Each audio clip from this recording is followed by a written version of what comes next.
Well, hello, Chimney World. I think we're going to be talking here.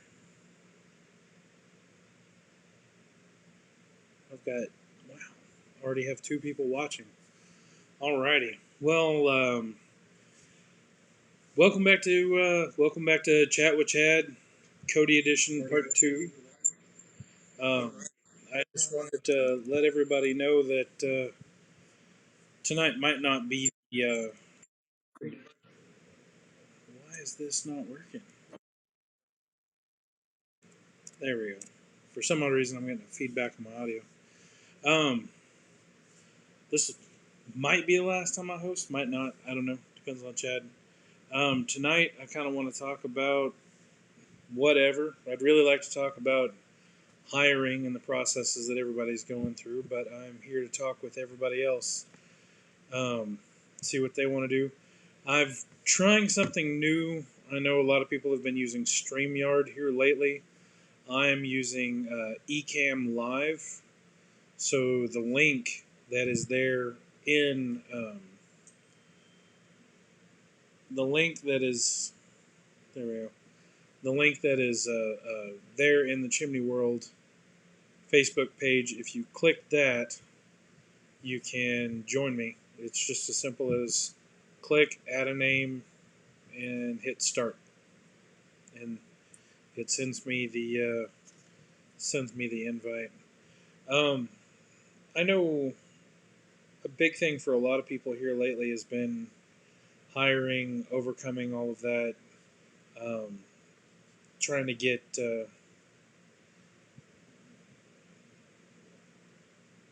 right people in the right place. How do you pay people? How do you entice them to come to work? Those kinds of things. That's really kind of what I wanted to talk about tonight.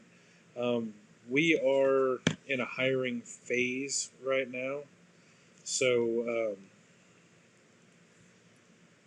we're trying to get everybody hired up. We want everybody trained. We want 6 to 7 educators. You know, the sales guys. We want 6 to 7 educators in the Dallas Fort Worth market. We want 2 in Houston, and we want 2 in, or we want 1 in Oklahoma City. Um, so that's really kind of what we're hoping for. Don't forget I am trying to monitor the comments on Facebook. For some odd reason, it's giving me a little bit of an issue. I've got it fixed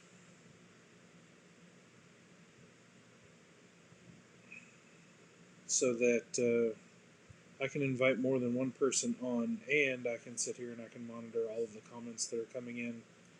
I'm not doing it on my iPad. Chad, that's for you. I actually broke down and I bought a webcam so that I could make it work. Um, but yeah, no, it's you know hiring the right people, knowing who the right people are, identifying the right person. Last week, chat with Chad, I talked about the fact that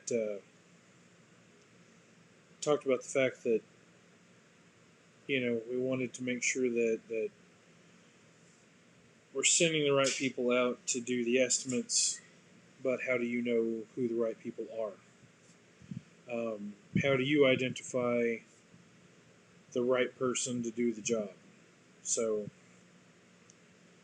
let's see here. How do we identify the right person to do the job? How do we, you know, get down to that? Um, and a lot of it comes back to what a lot of people talk about when they talk about building that company that is built to run without them, and because they realize that they themselves are a bottleneck. We've heard several people talk about it.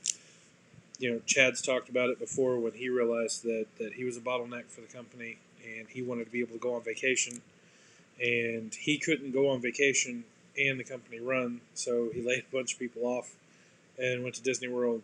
Um, Stoner talks about it where he had an accident. He got laid up at work, couldn't couldn't make that work, and so there was issues with that. Company pretty much failed.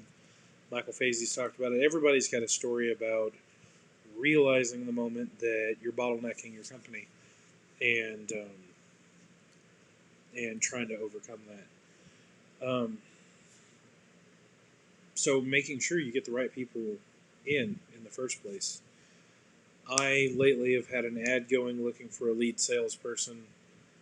Do I think I'm just randomly going to get somebody out of the streets that's going to be the guy? Probably not.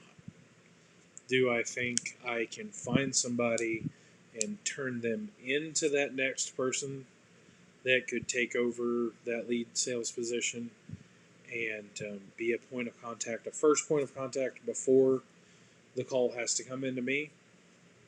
Yes. I've got a couple of really good candidates now. I brought a guy back that left for a year to go do some insurance work. Great guy. He and I get along really well. He's got a great method. He's got a great attitude. He wants to make sure he's doing stuff right the first time, every time. And then I've got a new guy that I hired, and he was technically my first trainee of the year that worked out and made it past his first week in the field on his own and didn't give up. He's doing really good. Very limited phone calls. He'll call me every now and then to check on something. Say, hey, I've got this big bid. I just want you to look it over. Just make sure I did this right. And 9 times out of 10, it is. And I don't have to correct anything for him. So, 2 really great guys. But are they at the level right now that if I go on vacation, the calls could go to them and they could definitely make the right call? Not at this moment. Can I get them there? I think I can get both of them there. For sure, I can get one of them there, and it's purely up to them. Let's see here. I don't know if comments are coming in on the. I don't know if comments are coming in on Facebook or if you've got to go to YouTube to do the comments. If you guys have any questions or you want to drop a reply, just let us know. Let me know. If you might have to go to my YouTube channel to leave a comment because it wouldn't allow me to do the straight posting to Facebook. But yeah, I'd love for somebody to hop on if you want to get on, if you have something to add to it. We did, the noobs got on and we talked about what the sweep industry is going to look like for us going forward. What is our generation of chimney sweep going to be doing in the next 20 to 40 years, and then looking forward from there. I've got a kid that's working for me. He's in his 20s. Really, really, really wants to do good at the job. Really, really, really wants to make the money that's possible, that's out there for him to make, to the point at which he gets really high anxiety about making sure that everything is just status quo. If I'm a minute late for a morning meeting because I've got a phone call with a customer or a tech or somebody, he's already sent me 2 text messages and he's calling me. Literally, if I am a minute late for a sales meeting in the morning. With that said, he got really nervous the first time Chad cornered him and asked him, hey, why do you buy our chimney caps? Which is one of those key questions Chad likes everybody to know. Why do you buy our chimney caps? And there's, that straight list of answers that we're supposed to give every time a customer says, well, why should I buy your cap versus somebody else's? And he got really nervous and he locked up and he got hit with a couple other questions, and it just kind of spiraled out of control because he wasn't really expecting to have to sell something to the owner in that moment. But all of the feedback that I get from all of his customers is just absolutely positive. When he talks, I can hear him talking, even though he's only about 26 years younger than me. No, 16 years younger than me. Even though he's only 16 years younger than me, I can hear the difference in the way that he looks at the world versus the way that I look at the world. And I can hear, you know, the way that the questions are being phrased. I can hear every little bit of everything culminating and coming together. Um, so that's really one of the things I wanted to talk about. If we're really going to focus on getting that next generation of sweep in, how are they going to view the world? How are they going to view the industry? How are they going to change the industry? Um, I have a lot of people that give me just a whole hell of a lot of shit about the fact that I have a TikTok account and I'm almost 40 years old. And why am I making videos about chimney stuff? And nobody's interested in that. And I mean, I'm not, super popular on there, but I get a lot of views on the videos I do make, and I try to make informative stuff. And it's not just for the pleasure of making it. I enjoy making it, but I will send those videos if I make something that I find to be useful. I'll send it to my sales guys, or if there's something that I want a customer to know and understand, like I did a video on how moisture damages a chimney, I'll straight up send it to the customer. I'll text it to them. More and more people are using that app today. I don't think it's necessary to monetize on every piece of content that's made. If that were the case, I think we would be charging for the chat with Chad, and Surefire Live, and those kinds of, those all the different podcasts and everything that are getting made. I think if we were only purely focused on monetizing it, that's what we would do. I don't think that the knowledge that we hold as an industry is really necessary for us to just grab onto and run with, and charge for it at our own leisure.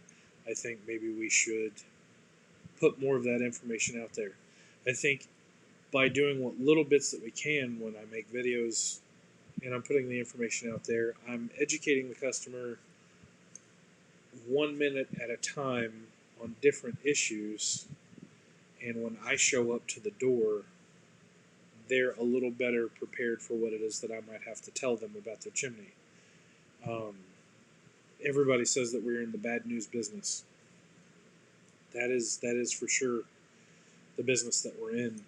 And if I can find a way to better educate a certain percentage of the population and bring them into it and get them to understand that maybe it's not just a $5 fix or a $100 chimney cap or whatever, things are more expensive than what people realize. If I can get them over that little bit of a hurdle, or at least part of that hurdle, if I can help them step up to get over the hurdle before I even hit the door, it makes that job so much easier. They're a little bit more educated. And when I hear Lyndon, my 20-something-year-old guy that I've got working for me, and he talks about the fact that, he started calling customers the day before, and he'll try and start the discovery process the day before the job's even scheduled, and he just tells them, he's like, hey, I want to make sure that I've got some good notes and that I've collected some good information, and when I come out tomorrow, I'm fully prepared. So if there's anything extra you want to tell me, I'd like to know about it right now. And he's actually really good about it. He's spot on with the way that he handles his customers. So it's really interesting to see how people interact. I've run into I've actually I've hired a few people that are in an older generation than myself, and they're willing to come on and do the work, and they don't really ask a lot of questions about days off and benefits and what time is the work over, and that's something that I really, a lot of people get offended when somebody says, well, what time is the day over? And a lot of business owners, a lot of managers will look at somebody and say, well, the day's over when the work is done, then you get to go home. I really respect the idea of what time is the work over, because you get into a work life balance. Um, Nobody wants to work 18 hours a day and then crash for 6 hours, try and fit some meals in, and start the next day and go at it. The people that in their own business and they don't do it for long, you either end up with the people that burn out and they go to work for somebody else, or you end up with the people that crush it and go on to build multi-million-dollar companies, and then they have other people that work for them. And whereas the one person would put in 8 hours a day, they'll go hire, at first one person that'll work 10 hours a day and they'll take eight, you know, and then they'll bring on a second person and you'll have two people that'll each work 8 hours a day, and then the owner can work 2 to 4 hours a day, honest, real engaged work. And and I'm talking about hiring management. I'm not talking about just hiring people to go out and do the work. But when you bring in a manager that's going to take a good portion of the load off, when you get a second manager, like let's say an office manager versus a field manager, then that work is split up, and then you can kind of split your time in between them, and you can slowly pare back to the point at which you don't have to be there every day. I think that when a person of the younger generation asks, hey, what time is the day over? I don't think they're doing it out of being lazy. I think they're doing it out of, at what point can I start enjoying some of the money that I'm earning while I'm at work? And I respect that. I really do. I had a boss, William Barney, that told me I had never considered it before, because I grew up, we had, my great grandparents had a farm in Oklahoma, my grandparents had a farm here in the DFW area, and you woke up before the sun, and you didn't generally pass out until the dishes were washed and put away and homework was done, and by then it was already dark. So when you woke up, it was dark. When you went to bed, it was dark. And then it was just flat out running in between those two times. And Billy came to me one day and he told me that I had been working too hard and I needed to take some time for myself. And he told me that when you go out and you work really hard, you need to be able to treat yourself. He said it doesn't have to be anything huge. He said you can actually just go and whatever it is you like. He said if you like hamburgers and you knock out a couple of really big jobs and you've earned a little extra money that week and you're feeling pretty good, he said don't just feel good and go home. He said treat yourself to something. He's like, you don't do it every day, you do it once a week, and you do something that's just kind of for you, something that you want. And that was the first time I had ever really considered, kind of taking a moment in the middle of the work week to try and enjoy some of the money that I had earned. And he was right. I started doing that, and my whole perspective on work changed. I actually started getting really grumpy if I didn't have those little moments where I got to stop and enjoy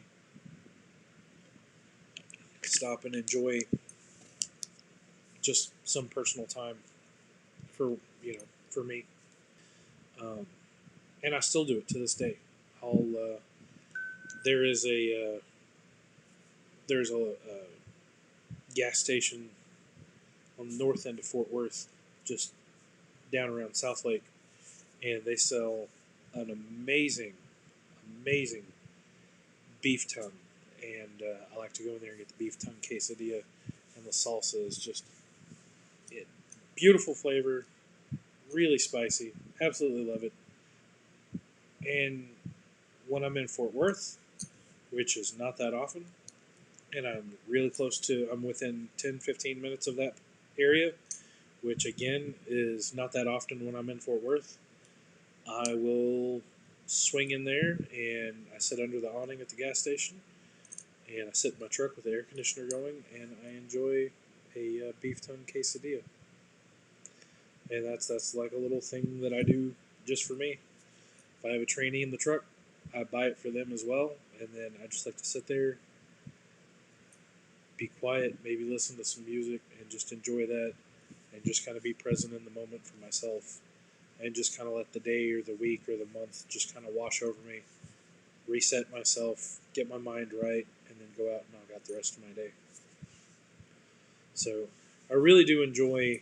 Um, I really do enjoy working with people, which is interesting because overall, I've been told multiple times that people consider me to not like people, which is they always tell me that, oh wow, you're a little standoffish, and I am in some situations. I really try to be an extrovert in most situations, but if I don't know somebody or I get an odd feeling, I'll kind of stand off. But I really enjoy surrounding myself with, I don't want to say like-minded people because I'm not talking about my own personal values, but like-minded in the business sense. Somebody that's going to wake up, be prepared to go, be authentic, be themselves, and ready to show up, ready to do the work, and ready to move forward.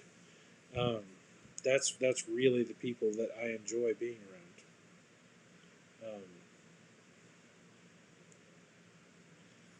Let's see here. Change the chat settings there. So yeah, I really, I'm really excited. I think that with the newer generation, we're going to have a lot more technology coming into it.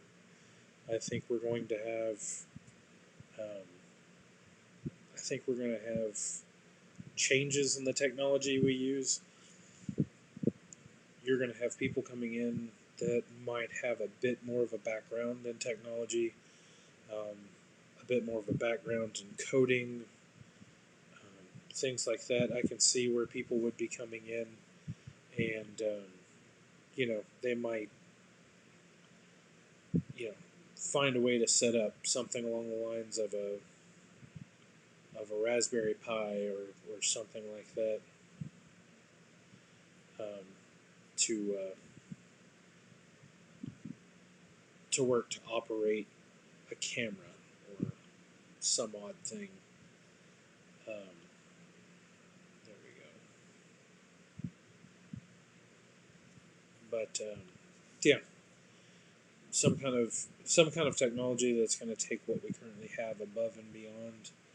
Um, somebody's got to invent it, and I don't know that um, everybody that's around right now. I don't know if that's going to be that group or if it's going to be the next group or what.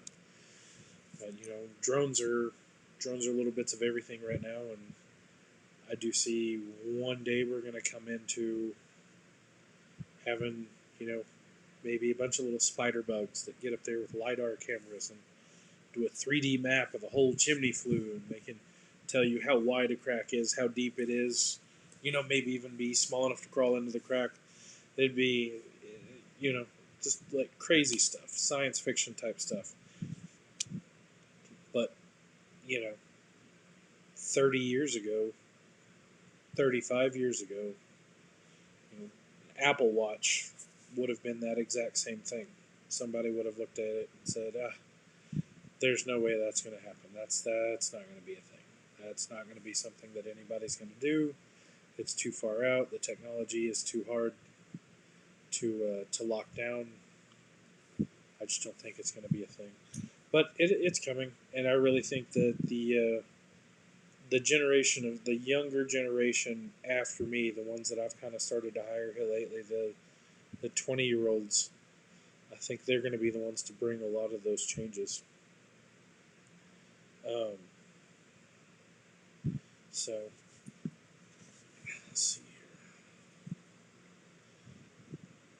If you guys are posting comments, I'm not getting them. They're not going anywhere that I can see. And if there's no comments, that's fine. I'll just sit on here and I'll blow up the internet for an hour. And we'll just kind of go with that. I wasn't told I had to talk about any one individual thing. So, there you go. Let's see here. I don't know if, yeah.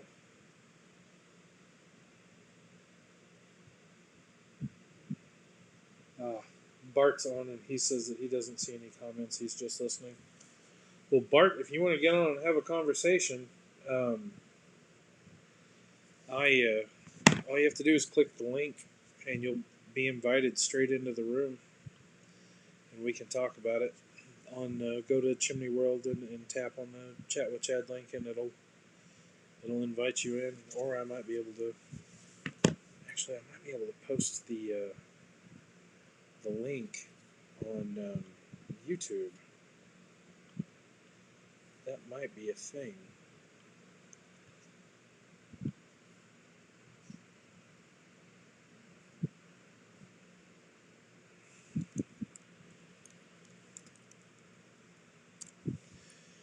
But yeah, no, let's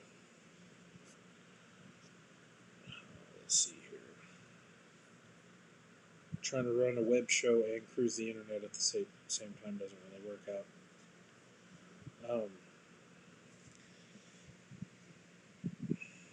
But yeah, let's see.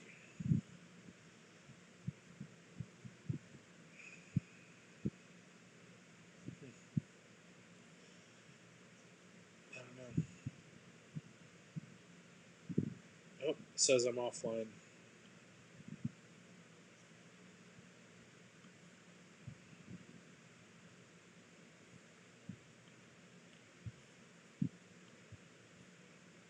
Nope, back online it says. There we go.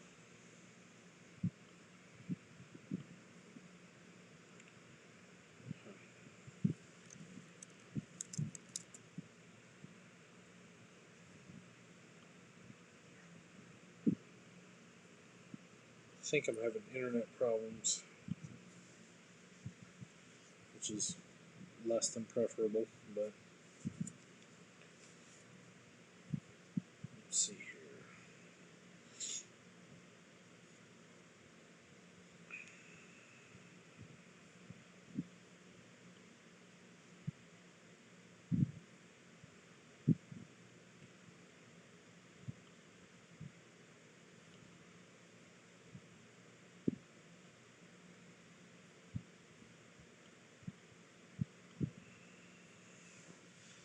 But yeah, no, I think it's trying to load right now. As soon as I can add the link into the comments on YouTube, I'll get it added.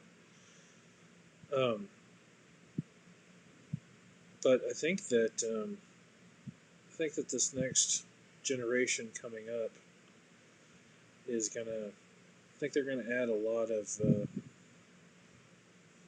of really good information. I think they're gonna add. Let's see here.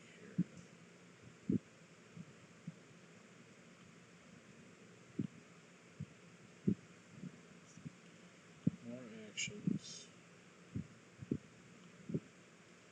I don't know. I don't know what I'm doing wrong.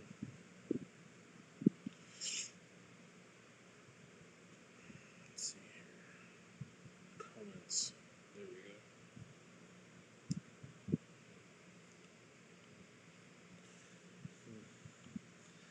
go. Bart, if you go back to Chimney World, I know the link is there, but it's not allowing me to get into the comments on YouTube right now. My channel.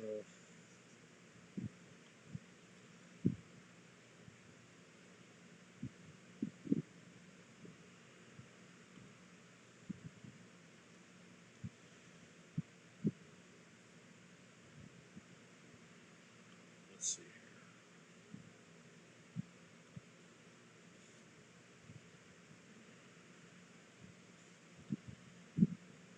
I think it's going to let me do it.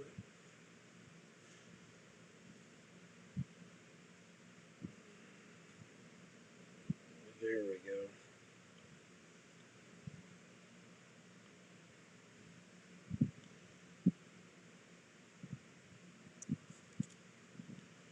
There we are. I got the link in the comments on YouTube. If anybody wants to click that, all they have to do is just click it, and it'll let them straight in. No, nothing else is required.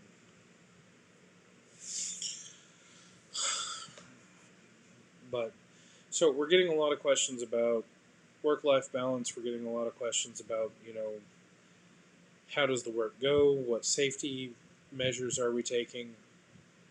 Which for us, it's been really interesting for me because I did over a decade at DirecTV. Just ladders up on the side of the house, not even a gutter guard. Just throw the ladder up, run up there. We had a little rubber mat that we'd throw down to insulate us from the hot shingles. Screw satellite dish in. Well, I mean, we'd carry.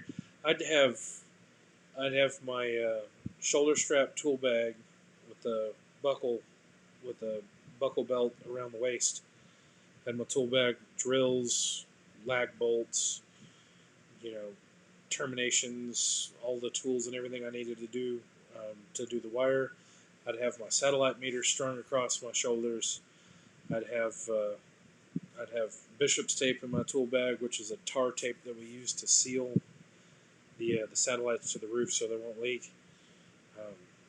Have the pole with the legs already attached to it in one hand, and I'd have the satellite dish with the boom coming out, hitting the rungs of the ladder with the dish flat across my back, one hand all the way up, pretty much run up the ladder, run over to where I needed to go. I'd already have the rubber mat thrown up on the roof, and kick the mat over to where I wanted it, sit down, just get down on my knees, bam, bam, bam, bam, bam, satellite dish in, hook it up real quick, tune it up with the bird dog meter, and then I'd have in my mouth, I'd have the one piece of wire that I needed, and I'd get that under my knee, I'd terminate that, run it up in there, put the loops in it, zip tie it off to the base, and then you run back down the ladder.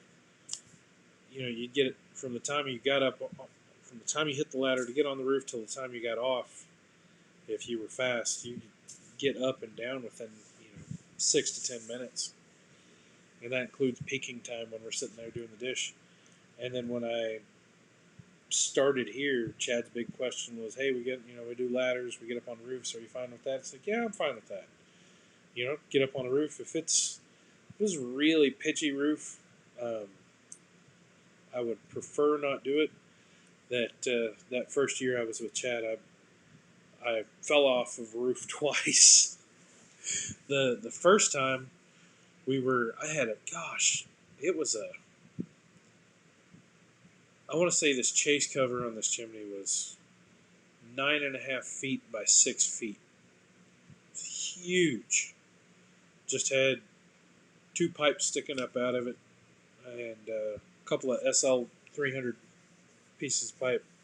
Little bitty things for what this was. It was massive, massive chimney. And wind had ripped up the chase cover, and it had kind of folded it back a little bit and damaged it in such a way that we couldn't. It was me and another chimney company, a competing chimney company, were out there. And he and I were standing out at the trucks, and we got to talking about it. And we decided that that thing had to come down because there was a little running path behind there. There was a The guy's balcony was down below it. There was cars that were parking up behind that area, and if one more windstorm came along, it was going to grab it, rip it off, and either cause a lot of damage or kill somebody. So we decided that needed to come off. So we get back there, and we're trying to get this chase cover off, and it was really windy, and I should have known better. I do know better. I did know better then, but we're up on top of a second-story roof, and we're sitting here and we're trying to get this chase cover off, and all of a sudden the wind picks up, and it gets up under that chase cover, and he's sitting on the chase cover. I'm holding on to it, and the chimney's sitting at the edge of the roof line, and right as the chase cover starts to come up, he jumps off of the chimney back onto the roof. Well, now the only thing holding the chase cover is me, and instead of letting go like a smart person, I held on to it for dear life, got pulled up, and in the process of getting pulled up, it lifted me up off of the roof, all 350 pounds of me, picked me up off the roof, and then the wind just died. And of course the chimney cap came back down. Well, the chimney's on the edge of the roof, and so when I came back down, my legs went to collapse out from underneath me.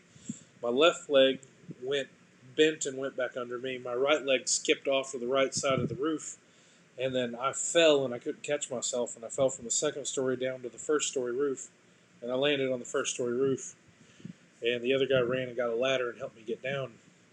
And I finished my route that day. It just scratched me up, bruised me up a little bit, and then about 2 months later, again a big windstorm. I got up on a roof.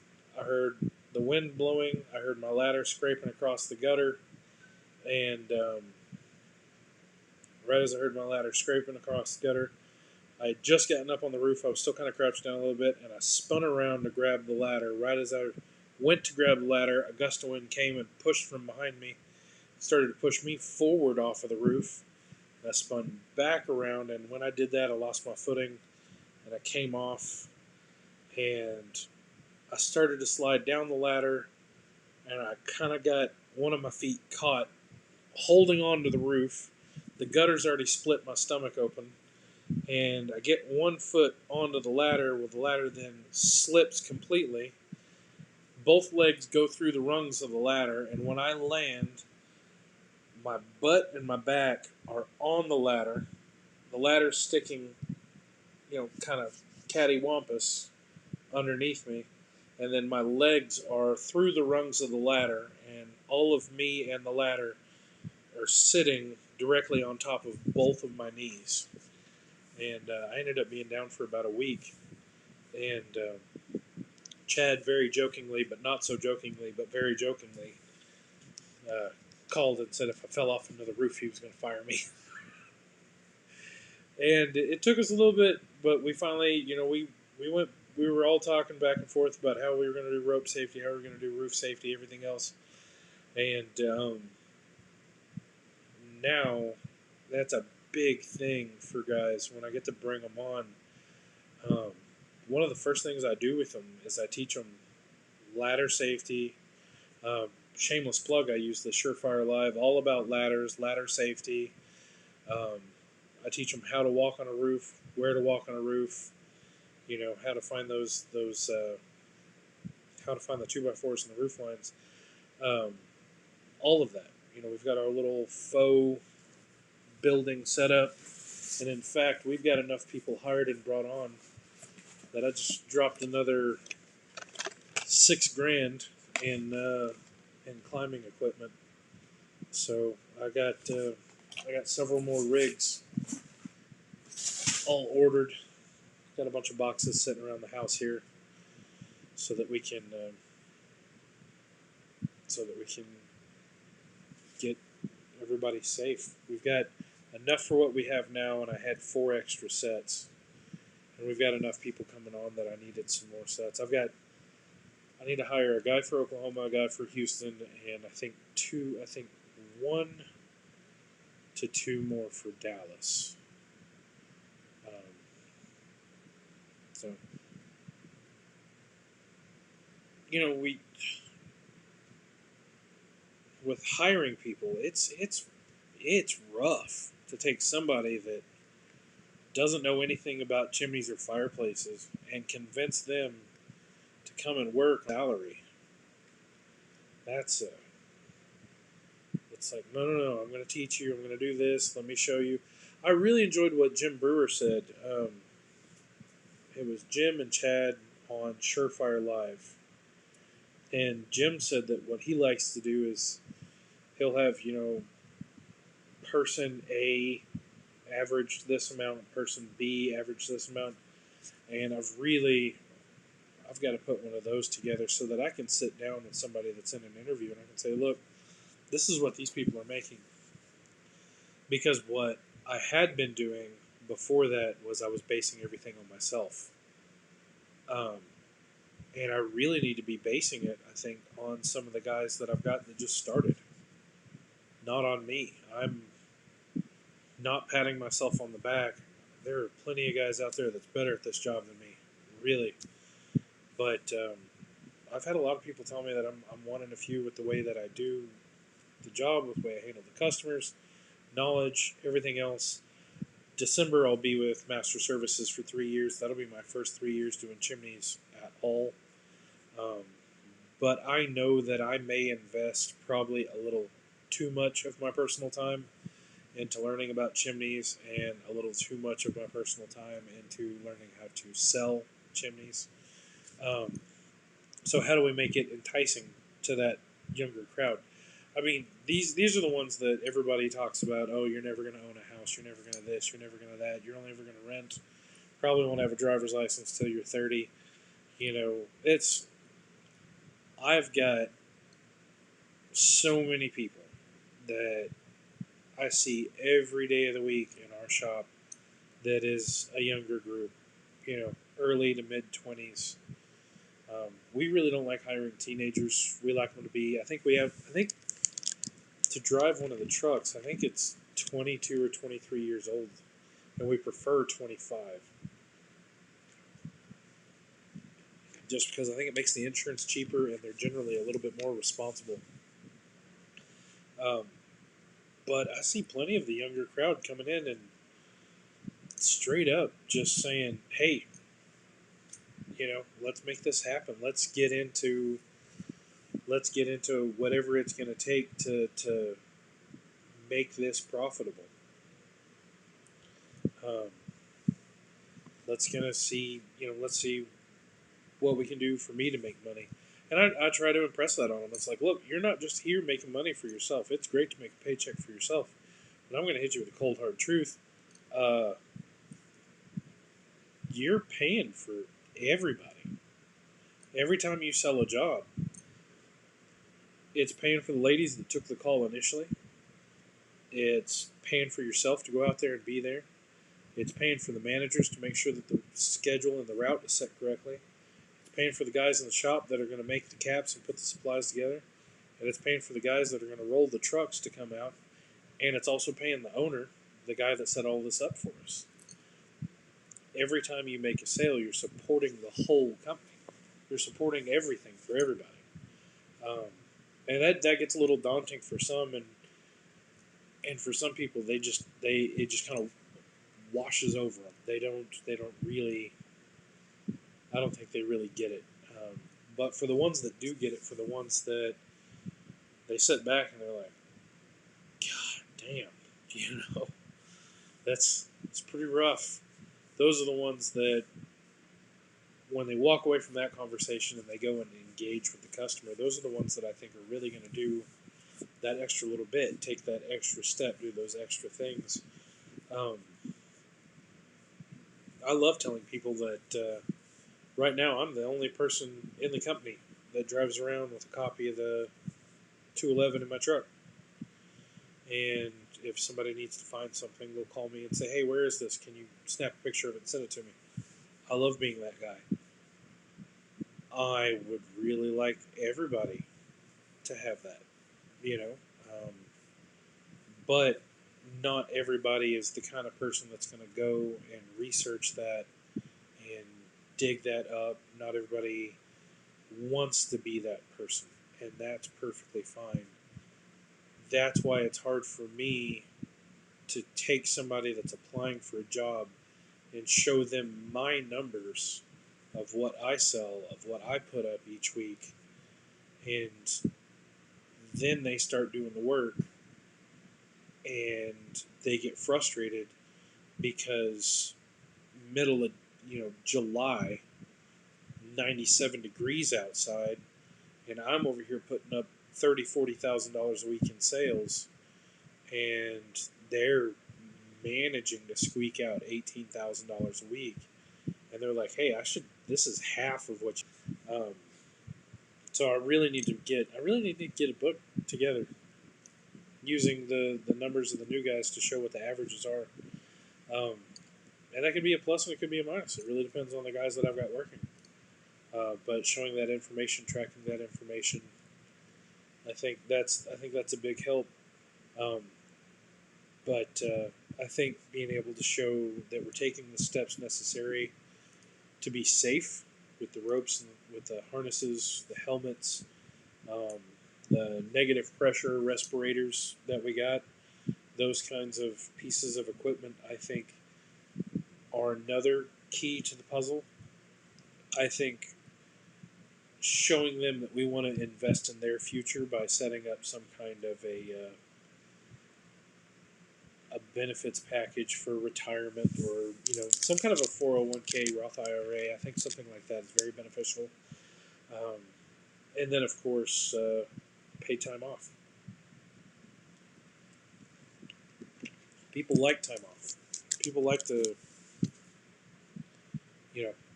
grab a bedroll and throw it in the back of the car in a hammock and disappear for 2 or 3 days at a time and go camping.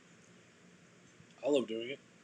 If I've got a random 3-day weekend, we just throw the shit in the car and go. With Chad, he's got his cabin. He likes to go up to the cabin as many weekends as possible and be there and work from there and take the calls from there and just enjoy it. Everybody's got something they like doing. So having the opportunity for somebody to do that, I think, is huge. We offer PTO days after, I think it's 90 days. It's either 90 or 120. I don't know. It's been more than 120 since I started, so I can't tell you. And then every so often we give them more and more and more days, and then I think it caps out at like 3 or 4 weeks. But definitely trying to find ways to bring in that younger group. There's definitely something that can be said for bringing in somebody that might be slightly more seasoned, if you will. I was definitely a hardcore believer in at least hiring somebody that had kids or a spouse, because then a paycheck is no longer just a paycheck. A paycheck is a way to pay for bills. It's a way to pay for food, put gas in the car, support someone that they love. And I would hire an absolute single person if they had a dog or a cat or a goldfish, because then they've got somebody else other than themselves relying on the paycheck.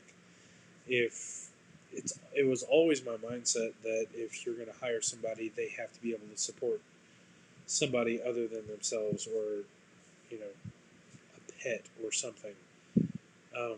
But here lately, I've had to change that mindset, and I've had to realize that just because somebody's single, or because a young person might still live at home with his parents, doesn't mean that they don't value the ability to be a high earner.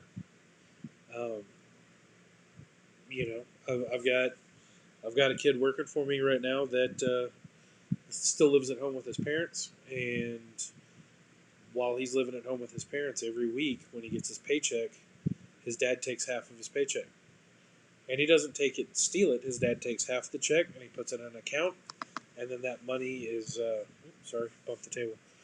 That money is set aside for him, and when he's ready to buy a house or buy a car or something, he'll have that money saved up and put back, And the whole point of doing it is he's learning to make it on half the amount of money that he's got. So, and this is a kid that knew nothing, absolutely nothing about chimneys or fireplaces. I don't even think he knew how to start a fire. I don't think if you gave him 2 sticks, he'd even attempt it before I hired him. And he's out there becoming. He's constantly calling me, and I mean, constantly calling me, asking me, "Hey, what videos can I watch this week? Is there another Surefire class that I can do online? Have you found anything on YouTube that I can watch that'll give me more information?" I mean, literally just trying to drag information out of me constantly. He wants to know, hey, is this code compliant? And if not, where does it say in the chimney code? And I swear to God, this kid's got a notebook this flippin' thick of every word that I've ever told him and every bit of information he's found. He went out and bought a brand new spiral notebook when we hired him, and day one, what we do is we sit people down and start them watching videos. We've got a few onboarding videos that they watch, and then on day 2 they go into the Surefire Live, or the Surefire Academy. And day 1 he showed up, spiral notebook, and started taking notes. And he still adds notes in the notebook, and he might be on his second notebook by now. But all that he wants to do is just learn and learn and learn. And he straight up told me one day that he was coming for my job. Come on, baby. If I've got somebody that's that hungry and is that ready to do it and they want my job, that means that I've got one person on lockdown at least that can replace me in the field. At least. And, if I can get another one like him and then another one like him, and there's always going to be a turnover. You're always going to have the people that, maybe after a week, maybe after 3 weeks, maybe after 6 weeks, they get 4 or 5 months into it, 6 months into it. You get them past their first busy season, something. You're going to have a washout rate. You're going to have that standard rate of washout. Your churn, I think, is the term for it. And so to constantly hire and to constantly feed through and keep people fresh, keep people interested, keep people motivated and moving forward, that's really the whole point of it. Eventually, you're going to cycle through enough people that you're going to end up getting somebody that can replace you. And then you're going to cycle through more people. And then you'll have 2 people that could replace you. And the whole point is to continually build the team and get better and better people. Somebody that I might think is the next guy in line for my job right now, I might get 5 or 6 more people deep into what I want to call a keeper. And then all of a sudden that first guy, he can't keep up with it anymore. He doesn't hold a candle to what the new guys are doing that I'm bringing on, because he might stall out. He might lose his taste for it. He might decide, you know what? I had a very what do they call it? Hyper attentiveness. The want to sit there and stare at one thing constantly, and then you burn out on it, and then your attention is on something new. And it's like the people that go through 20, 30 hobbies a year. Oh, I'm doing something new now. I'm blacksmithing. Well, now I do small watch repair. Or, started making knives out of railroad ties. It's or railroad spikes. Yeah, you can get people that can do that,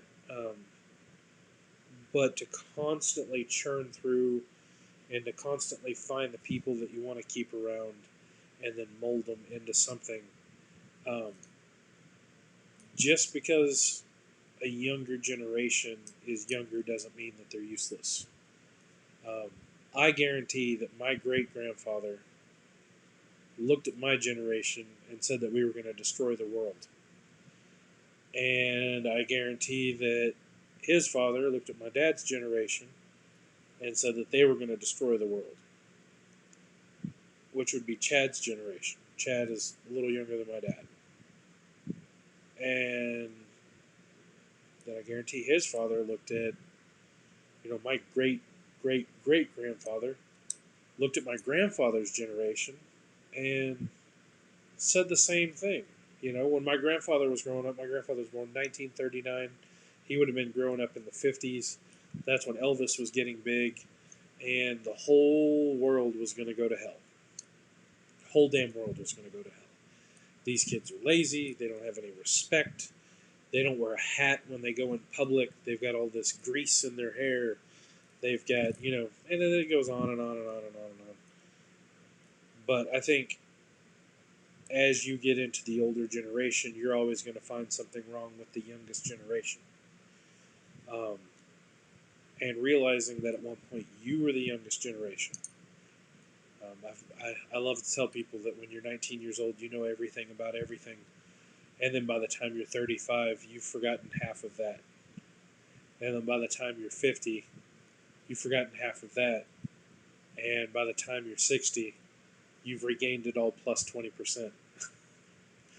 And I think that plays. I think that dog hunts, regardless of the situation. Um, I guarantee there's people out there that are going to look at what I know about chimneys, and they're going to tell me I don't know shit. And I'll agree with them. Compared to what they know, I might not know shit.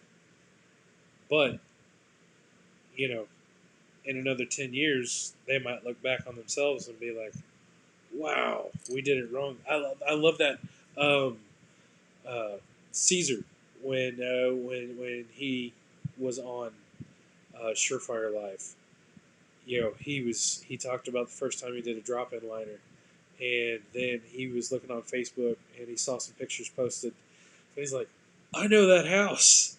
And then he just got completely ripped apart by somebody, and he thought that he had done it the right way. And then he learned to do it the right way. And then I think just today he posted one of just a drop-in liner that had just been strapped to the side of the house, and he said, we've been doing it wrong all these years. It's, you know, it's that knowledge. It's the willingness to not just throw somebody away because of their age or because of what you might think about an entire generation, and finding a way to bring them in and teach them. People want to learn. You know, people always want to learn. Everybody wants to be somebody's hero. You know, when we're little kids, people will ask, "What do you want to do when you grow up?" I want to be a surgeon. I want to be Iron Man. I want to be a fireman. You know, I want to be Godzilla. Everybody has dreams about being somebody's hero. You know, you get the kids. I want to be a veterinarian. Well, they're going to be the hero of the pet owners and the pets. They get to pick up on two. Everybody wants to be somebody's hero. When we go and we hire the younger generation and we teach them what we know and we bring them into the circle and we let them know that we care for them on a personal level and that we want only the best for them, they feel included, feel that we're being inclusive, and people only benefit from it. If all you want to do is sit around and talk about how lazy a certain generation is being, you've got to remember at one point that was you. Flat out. That was you. You had somebody that was sitting in another room. You're sitting there playing with your toy fire truck or playing in the mud with the dog with your dog, and you've got some grandparents or some great grandparents sitting in another room, or a great aunt or great uncle, or church members at your little one room church sitting there saying, "Oh my gosh, that kid is so lazy." That was you at one time too. The moment you realize that, and the moment that you make the decision to change your attitude and share your knowledge and share your passion for the industry and fully bring them into the circle, you'll notice that they receive better and they learn better.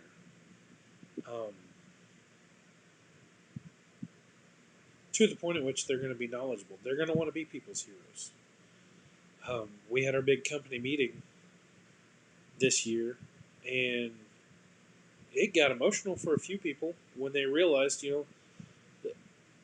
during during Chad's little opening speech about we save lives. Firefighters show up after the fire. We're there to make sure that that doesn't happen as much as possible, and we don't get any thanks for it. And there were some people that honestly got emotional about the fact that hit them. They either had family members or friends or knew a neighbor or somebody that had lost everything to a chimney fire. I went out to do an inspection last month, and I tell you what, I'm 6'3", and I was 350 pounds. I'm down to 315 now, but 6'3". I'm a tall dude, and I had a sheriff's deputy that just towered over me. And I mean, his arms were like as big around as a freaking rhinoceros's arms. Just bulked out dude. And we were sitting there talking about his chimney and his fireplace. We were talking about whether it needed a sweep or not. He wanted to know what it was I was looking for. He was writing down. I had my iPad set up with my GoPro attached to it, or linked with it. So as I was sending the camera up, he could sit there and he could see everything that I was seeing, and he was asking questions. What's this? What's that? What's this? What's that? And I was explaining everything to him up. And I got up on the roof. I got the pictures, and wrote up the report, and I collected the inspection fee. And he said, thank you very much for coming out.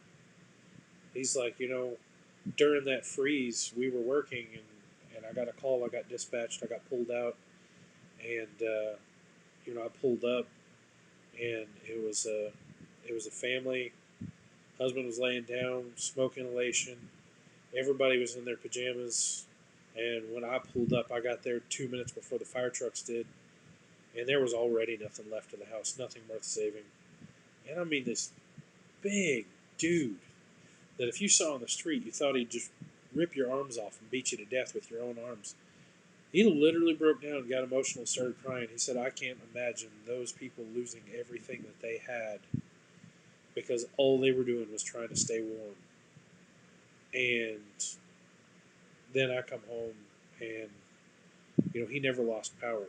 His heater worked the whole time, and he said that he decided right then and there that he was going to get his fireplace checked, inspected every year, and that everybody that he knew that he had a fireplace, I gave him a stack of business cards, and he called me last week and asked if I could get him any more business cards because he had been handing them out at work and telling people, hey, you remember that fire? He's like, call these guys, they're going to take care of you. It's rough out there, man. It really is. It's tough to find people that are going to be that passionate about what it is that we do.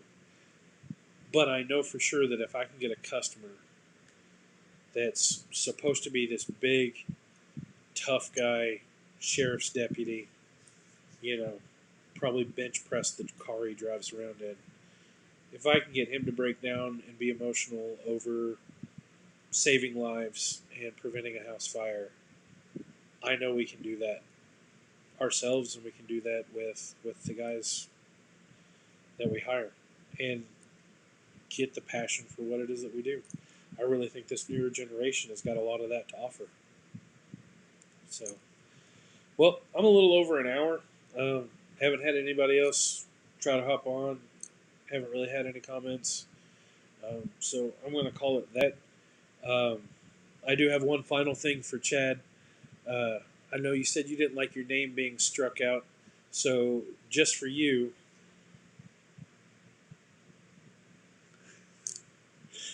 I put it as the banner for this entire hour-long video. Absolutely. Let's see here. Thank you, Bart. I would really like to talk more about hiring. I think that's something that we could definitely use on Chimney World. I think if somebody finds something that works for them, I think that's something that we should share. We shouldn't only share how to do chimney repairs and what products are great. Onboarding is tough for people. There was a question posed yesterday about training. How do we train sales guys? You know, you can do the training yourself. Surefire Academy is excellent. The videos on the Surefire Live, the Surefire Academy for Surefire Live on YouTube, great source. Chat with Chad is always an option. Hop on and ask questions. Chad will answer anything, any question. How do you do this? How do you do that? If I'm hosting Chat with Chad, same thing. I would like to talk a lot on Chimney World about how to get the guys in the door, and then once we get them in the door, how we train them. So, everybody have a great night. If you're watching this after the fact, thank you so much for taking time to stick around for nearly an hour and 10 minutes. What is an hour and 6 minutes now? And you guys enjoy yourselves. Thanks. Bye.